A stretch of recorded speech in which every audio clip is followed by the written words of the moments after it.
Hi everyone, Marika here with the real-time coloring of the mermaids. This is the coloring part of the cards that I made with the Oxide inks. If you haven't seen the cards with the Oxide inks, I will put a little linky up in the corner here, and there will also be links at the end of the video so that you can find it. There also will be links in the description down below if you want to see how I put the cards together, how I made the backgrounds. The whole video is more about how to use Oxide inks for backgrounds. I do have the sped-up version of this in the video, but I only show you one of the mermaids, and I thought I'd talk about the coloring of all of the mermaids, including all of the details. So let's jump into this. These are the Mermazing mermaids from my favorite things, from one of their recent releases. I am a mermaid fanatic, so of course I needed to have them now when I am feeling better and I've gotten back to work, so I now have the finances to put a little bit more money into my crafting again.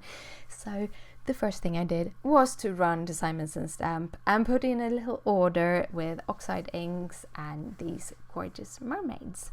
Also the pretty pink Posh clear droplets that I'm using for the card. But anyhow, I have stamped this using my Misty onto the Make It Colorful blending cardstock, which is a cardstock that is sold by Marker Geek, Copic, something. There's a link in the description if you want to check the paper out. It's a very nice Copic paper, and the big difference between this and, for example, Nina, is that you can actually get a little bit more finer detail because this paper is a little bit tighter as a paper. So I'm starting out coloring my little mermaid here, and as you see, I'm doing 2 layers of colors, and that is because I started out with E21, E00, and then E50, which is kind of the top part of the 5 pens I usually use for skin. But because these characters are pretty small, and also I wanted to have a softer feeling, I wasn't after kind of doing any muscular definition on this image. I just wanted a nice shade, so I thought I would get away with using just 3 colors, but when it started to fade away I realized I wanted 4th, so I put in the E11 as the deepest color. I never went into the E04, which I usually do, but I thought I wanted to keep her a little bit lighter, a little bit cuter. Then I went in and colored the stars, and I'm actually using the same kind of triplet orange all around this project for the fishes and others and the stars. But in hindsight, due to how I actually add one of the droplets on one of the little mermaids, I wished I made that little star grey, because it looked pretty good with the grey, but it didn't look good with the orange, so I skipped them on the mermaids that got the orange one. Then I'm going in and doing the tail, and when I'm doing a tail, I'm doing some shading. I'm doing a rounded shading. This is also one of the things with how I have shaded this whole character. I've tried to work with a centered shadow. Instead of working with a right or a left where you have to think about how things fall, I'm working with a centered shadow, which actually makes that you add shadows on both sides, and then you keep kind of the rounded feeling of your mermaids. So in this case, I'm using 4 different greens: the YG17, the YG25, the YG03, and the YG01. Now the YG03 and the Y25 is very close, so when I further go on using the greens, I'm actually dropping, I think it is the 25 I'm dropping, but also I wanted a little bit of a deeper shadows on the turtles, so then I'm adding the YG67. But here I'm just using the 17, the 25, 03 and 01 of the YGs. So it's the yellow greens. I'm doing a little bit of texture on her tail, and in this case I'm actually doing teeny tiny, I think they're upside down U's, no, ordinary U's. Anyhow, they're like small U's or C's or however you want to see them. And then I'm adding small stripes on the fins, because fishes usually have like these lines on the fins, so I thought I add them on her fins. This mermaid is actually kind of colored like Ariel. I usually stay away from Ariel when I do cards and stuff, because she's such an iconic mermaid, so I don't want to really touch her. But I really wanted to try red hair, and yeah, you know, Ariel has red hair and a green tail. So this is more of a Ariel kind of mermaid.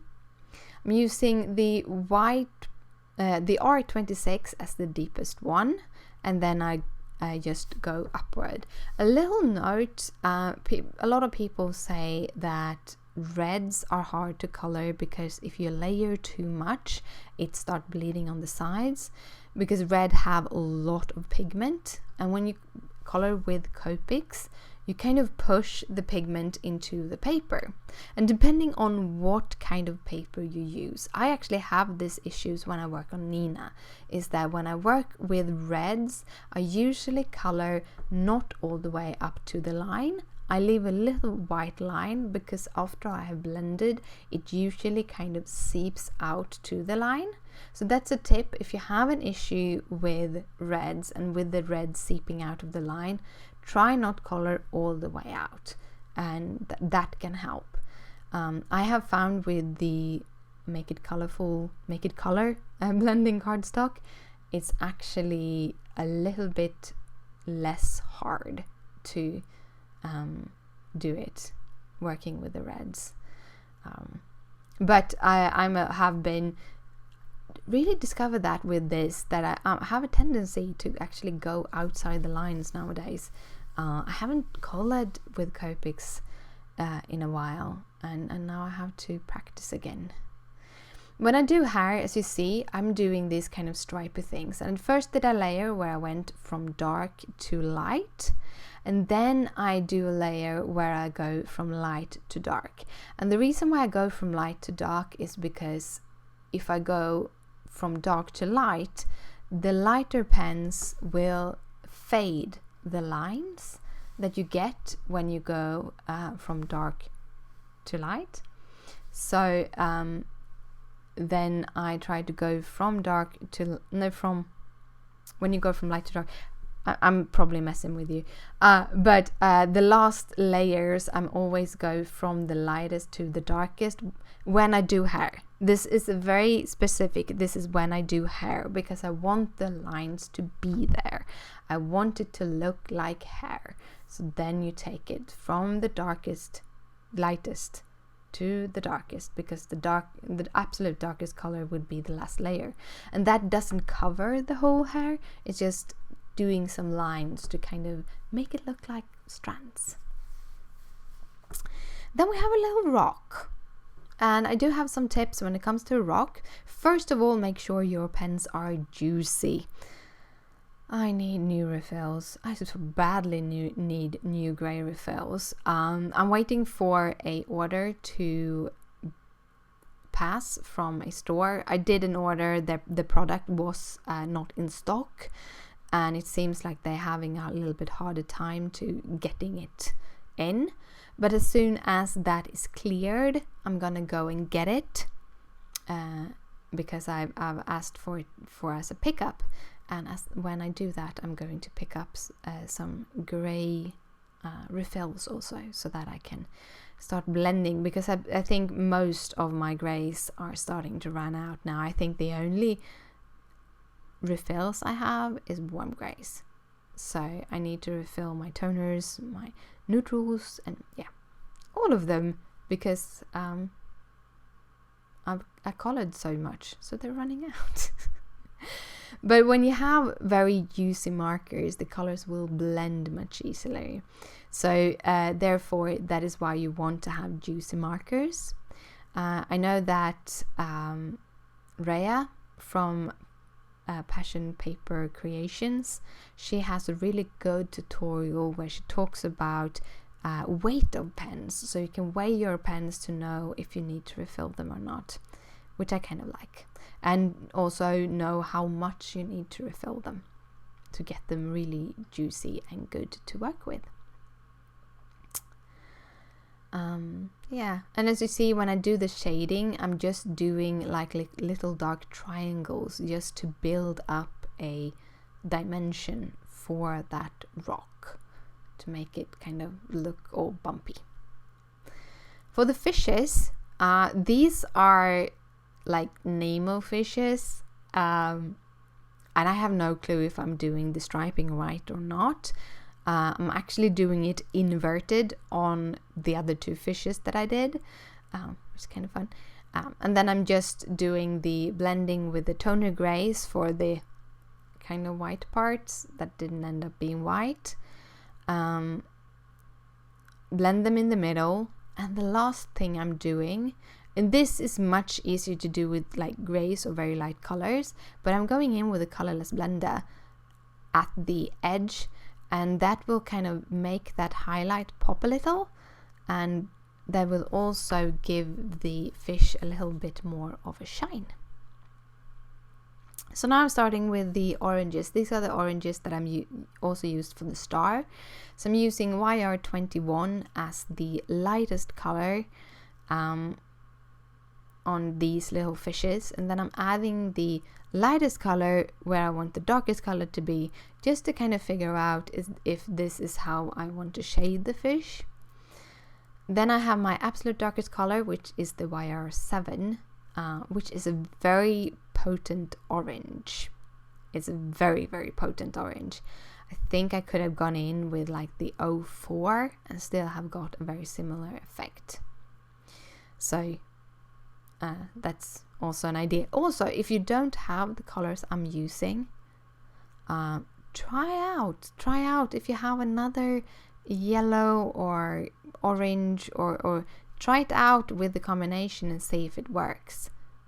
You don't have to color a whole image with it, just do a little bit of a swatch on the same kind of paper that you use. You kind of get a feeling if it works or not.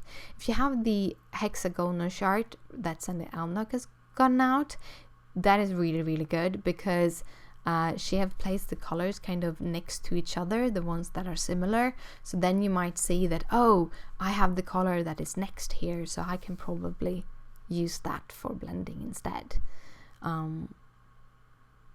But yeah, so I'm more just giving you the colors I use to show you my results. Also, you will get a little bit of a different result. So if you use, for example, Nina cardstock, the colors will look a little bit different. There's a whole other bunch of different Copic coloring cardstocks out there, and Copics do kind of play differently on different cardstocks. So if you don't like the results you're getting on your paper, try another one. There's a whole bunch of them out there that can be tried and played with. What you want to think about with cardstock for Copics is that they have to be pretty dense. So they basically needs to be the opposite of a watercolor cardstock. But you can actually color on watercolor cardstock. However, you won't get the same results, but you can. I recently did it.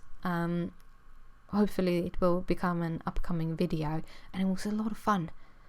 It's a really fun technique that I'm hoping I will be able to show you. Anyhow, now I'm going in with the different little turtles.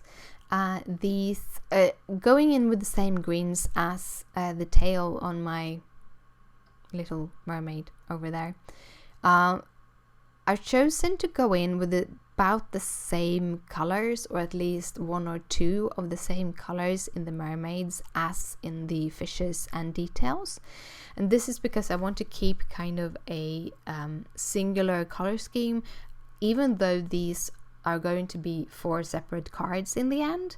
It's much easier if you keep in the same color families for all the small characters, but also sort of the mermaids, because then you can kind of mix and match just as you want to. I colored 2 sheets of these mermaids, so a total of 4 mermaids, and then all of the details. These are the only details I'm showing you. I'm not showing the other details on the other card, sort of, but I will show you all of the mermaids. Again, going in with the same oranges on the shells here. However, I did use the wrong orange on the lower, and not the dark enough orange on the lower, but a dark enough on the upper. But as you see, all you do is you get a little bit different dimension, a little bit different blending. I kind of like both of them, actually. For the more spinning shells, I've chosen to use my E40s. So I'm using the E43, the E42, and the E41. Again, I realized that one of my E40s were running out. I actually think I did fill it up. I'm not sure, but I had to fill up a second one. I think I did the E43 last time, and then I had to fill up another one of them. They are my favorite, so they do run out when you color a lot. With the kind of rounded shells, I kind of wanted to give the illusion that you had, that the whole shell was round and that it had those valleys and hills that they do have. So then I just followed that roundness up with the E43 and then E42, and then to finish it off with the E41, sorry. It's getting late here. I'm doing the same. As you see, I have left a couple of white spots on both of these little shells, and I'm actually going in with the orange because I started to color them with the brown, and then I felt that it kind of was a little bit too neutral, and I actually didn't end up using these little shells. I did kind of sort of plan out using them, but I'm one of these persons that I like it to be kind of simple, like clean and simple. So I add all of these things and then I pick them off till I feel that this is a good weight, and then I just put everything down. So now we have mermaid number 2. You are going to see here that I'm doing the flicking.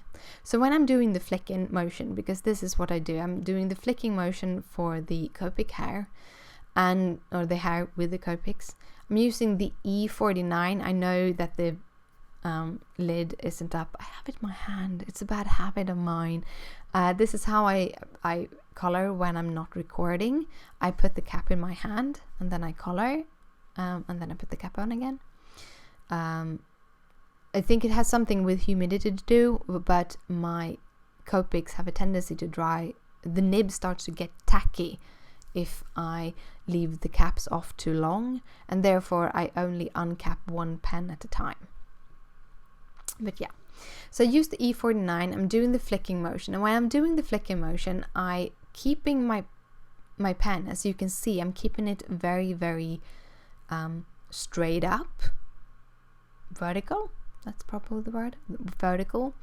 And then I'm doing the flicking. I'm very light on my hand, and I really try to not have almost any pressure at all in the root, and even less the further out I go. So like feathering out or flicking out these lines. And I've done it a lot. It didn't look this thin when I started with it, but the more I have done it, the nicer it gets. The color I've chosen is the E49 as the darkest, because I wanted a more grayish / purplish tone as the darkest, because your shadows are usually go to a blue purplish tone.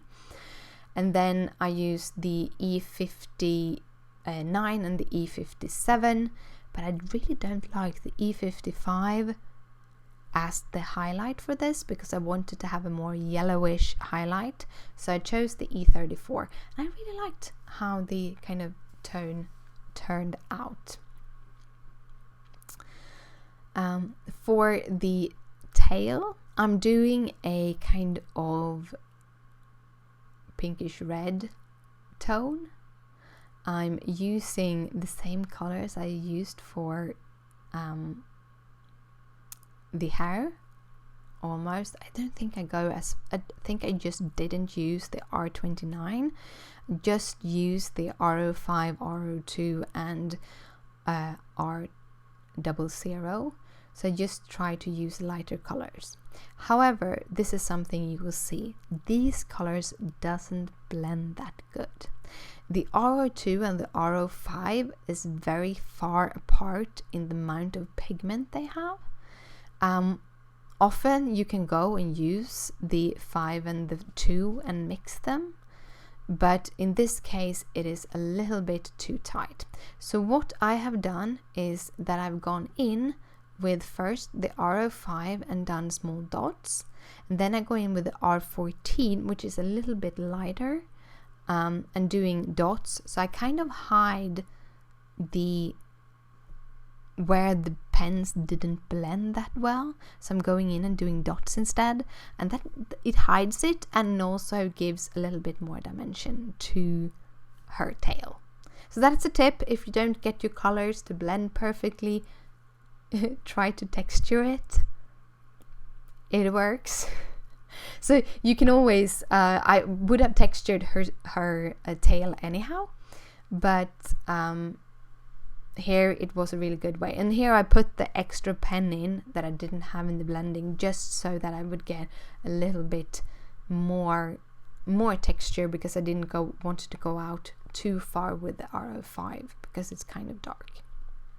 For her skin now, this is a new skin color for me. There was just playing. I started with the Y28, which I probably won't be using in the rest when I do this skin color again.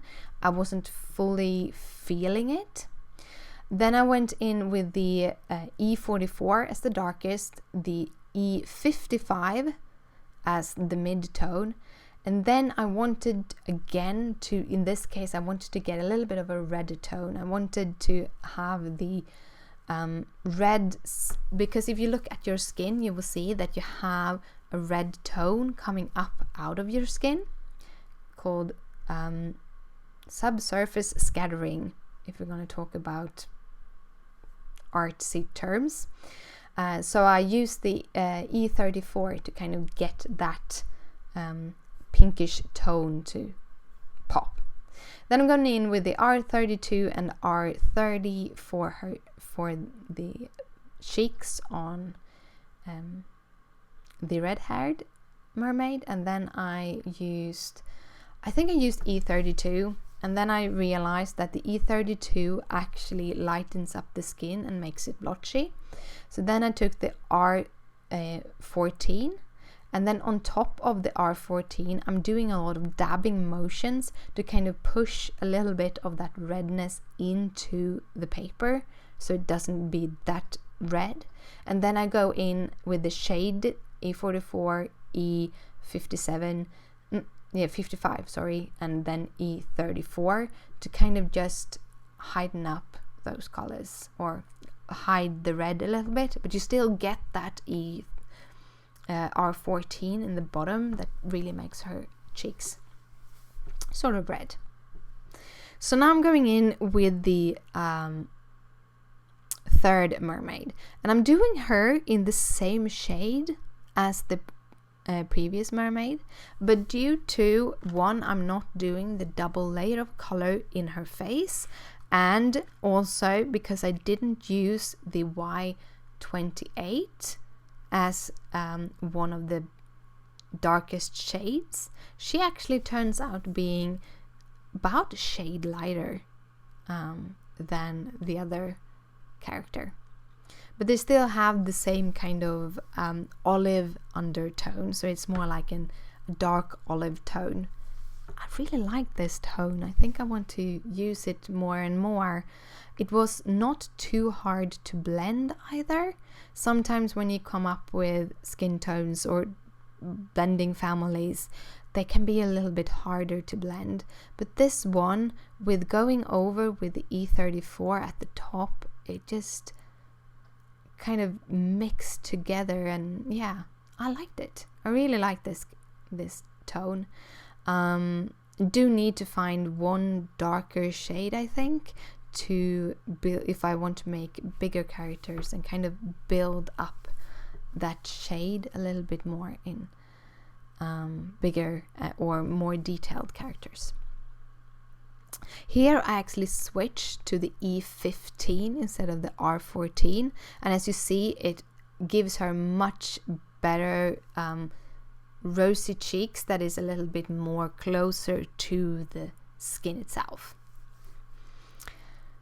Now, as we have green tails, I wanted to have green hair, and this actually looks like fresh seaweed, so I was really happy about the color, how the hair turned out. Again, I'm doing the flicking motion. This is kind of a repeat of all the other characters, but I kind of want to go through it anyhow. It is the flicking motion, and where I don't have enough space to flick, I kind of do a dotting thing. So I just dot, because then you get an unevenness, like the unevenness you get from your flicking.